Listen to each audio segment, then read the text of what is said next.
What's up mga aga? Magandang pahapon na sa inyo. Ngayon po ay nandito na tayo sa tapat ng Bungliw, isla ng Pulilio Island.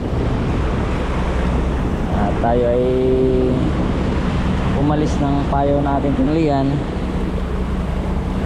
ay mga 8 ng umaga.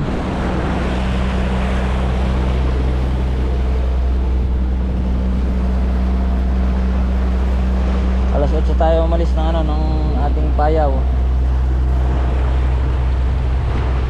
Ngayon ay mag-alas 3 na, dito pa lang tayo sa tapat ng Bungliw.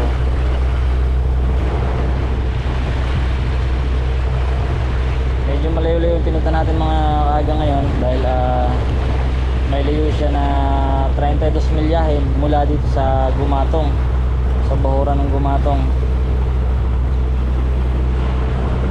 Yan,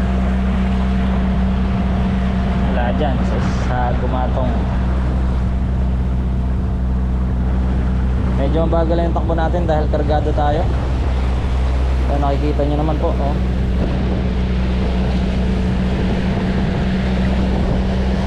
Yan mga aga, tapak na tapak,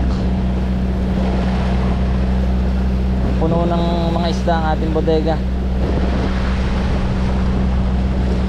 Medyo maganda yung huli natin yan. Tapos bali may mga padalang isda sa atin yung mga kabarangay natin, mga kalugar natin, yung mga isda rin sa Binulasan.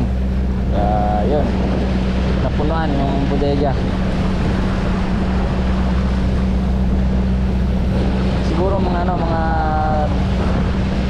bago dumilim o ngayong hapon kami darating ng ng Infanta. Nakatulog yung ating mga kasamahan. Update ko na lang kayo mga kagamaya kung anong oras tayo makakarating doon sa Itabi.